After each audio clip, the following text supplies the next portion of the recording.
Klippenstein posted Kenny this Clips of Jim Cramer, who Ben Burgess let me know was part of the Spartacus Society. Djene Bajalan has Spartacist, not Spartacus. Hey, I was about to say. Sparty's nuts. What everything is about. It's the same case with Starbucks too. If you can't tell your employees when they work, and you're really not able to have much of an ability to be able to move product or move coffee, and I think that the unions will be in charge of time that you need to work, and that would be dreadful very dreadful for Andy Jassy. What? And that's just a U.S. picture, right? Yeah. They got Europe to think about as well. Look, one of the problems was, Starbucks does indeed have unionized places in the ones that they franchise, but if you can't control the work rules, no one wants to work certain shifts. So you can just say, listen, I'm not going to work that shift, and Amazon would not be able to say, yes, you must work it. So that's what at stake with union is time that you have to work. Our thanks to Dee. We're going to watch developments in New York. We have more on the Alabama. tech check? I imagine we will. Because she's doing amazing work. This is a... God, that guy's so full of shit. Can I just say this right quick about Starbucks? Because one of the things that we're seeing, what is Starbucks doing to try to quell the unionization effort there?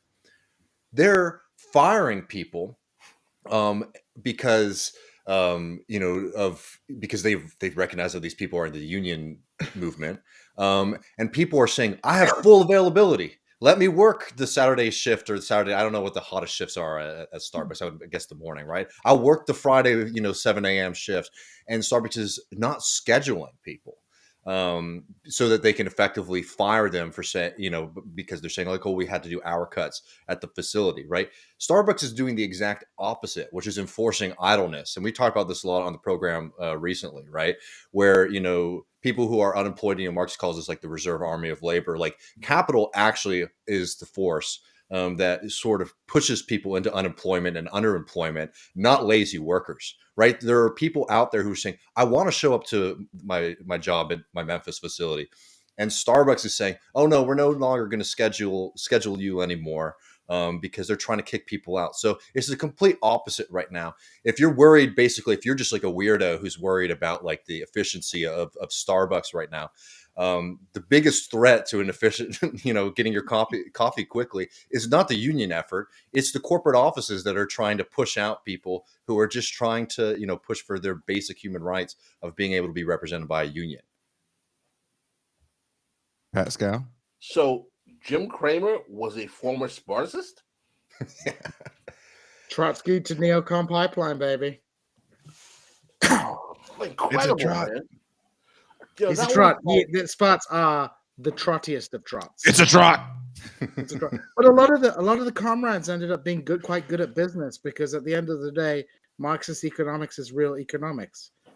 So they used to say in Turkey, all the comrades became good business people.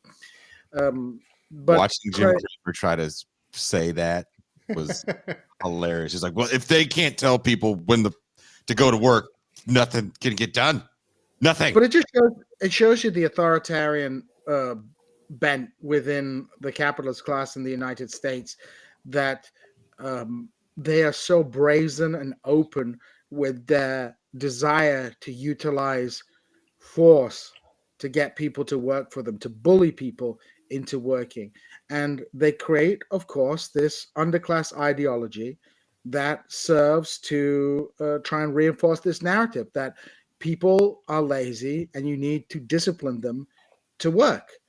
And that is not 100% true. I mean, of course, there are always people who are going to try and get around the system, but the vast majority of people want to work. The people who are not working are the Jim Cramers of the world who are living off rents and who are parasitical capitalists. I mean, there are capitalists out there who work hard to do their business and work extra hours, but the really big capitalists don't, because they're just living off rents, of shares, bonds, all this finance capital, which is just accruing interest.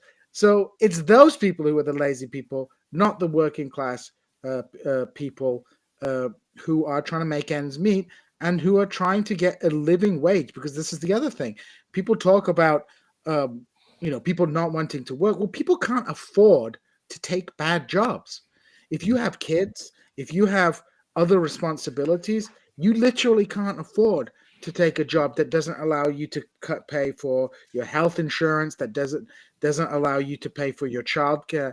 There's an entire sort of economic trap that exists in all developed countries, but that is particularly pernicious in the United States, that traps people into a cycle of poverty and dependence on state largesse, because if they go to work, they get all the support that they need to live taken away from them. And I think it's probably important with like childcare and even dealing with the Great Resignation is that if you can't afford to send your kid to to childcare, then like what's gonna happen? Then you stay home and you take care of the kid. And I mean, and the thing that's like really crazy is that when you get even to childcare workers, like the only way they can even afford to send their kid to childcare is for their kid to be at their job, and so like so like what are you gonna do, right? And but God forbid that you do organize and actually get some demands on your time to make sure that like you can even do an effective job, because that's the thing too that like no one wants to admit, is the fact that like when people's material conditions are met, they're actual better workers.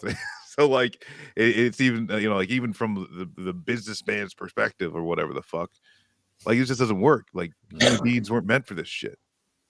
Well, let's address this super chat by Lyle Evans. Thank you very much, Lyle.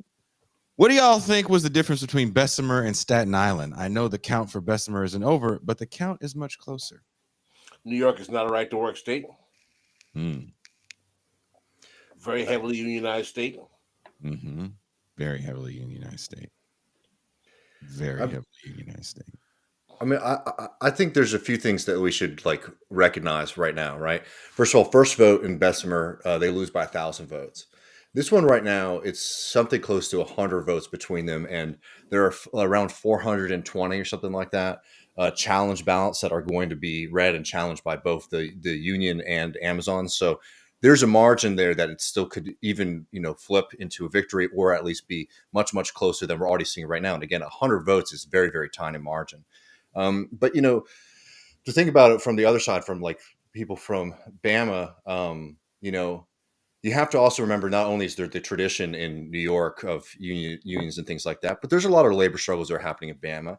Warrior Met Coal has now just hit a very auspicious and unfortunate date, 1 year out on strike. And that is a very historic strike, and the complete failure of the Democratic Party in that state to show up for those people is absolute travesty and crime.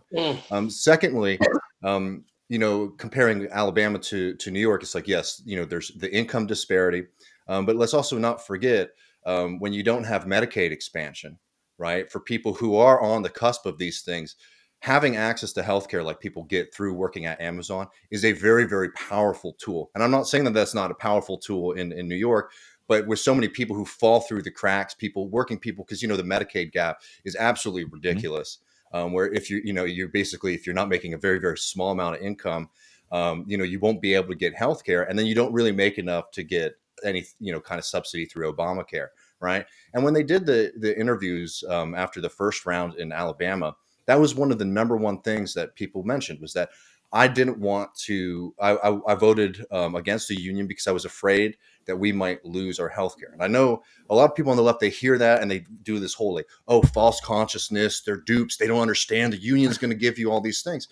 But if you see defeat after defeat, if you see people around you fighting for their livelihoods, and the government, and even frankly at times members of the community not standing up and winning those fights with you, it is a very frightening prospect to potentially see your life get worse, right? And again, being in a union is the answer to these questions, but like the left really needs to get better at understanding that workers are not dupes, that they are rational actors, and they are looking at something that is very frightening. This is a powerful corporation that will do anything, as we've seen, for the amount of money they've spent to break this. They very clearly broke the law, right? I mean, imagine that. Like, they clearly broke the law and they cheated in the first union election.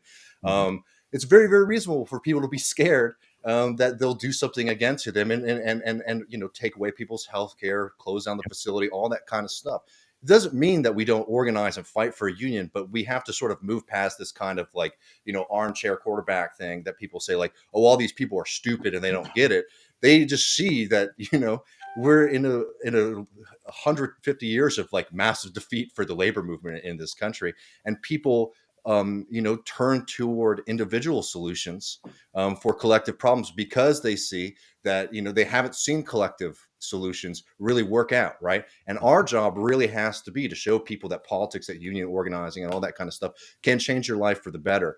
And I mean, like, you know, you can get into the cultural stuff, you can get into the history, but like fundamentally, that's brass tacks. Like that is a very, very powerful force that, you know, corporations like Amazon have, is to be able to point, say like, look, you know, it's not a sure thing that if you get this, that your life is going to get better. In fact, we can make it much, much worse. And we're going to show you that we probably will do that to you too.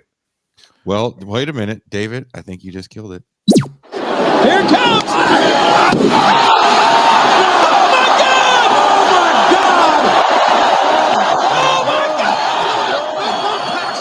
I think people like David, jazz hands for David. Thank you for watching. Please don't forget to hit like and subscribe on your way out. You can catch the live stream of This Is Revolution every Tuesday through Thursday at 6 p.m. Pacific Time and Saturday, 9 a.m. Pacific Time. This is Revolution.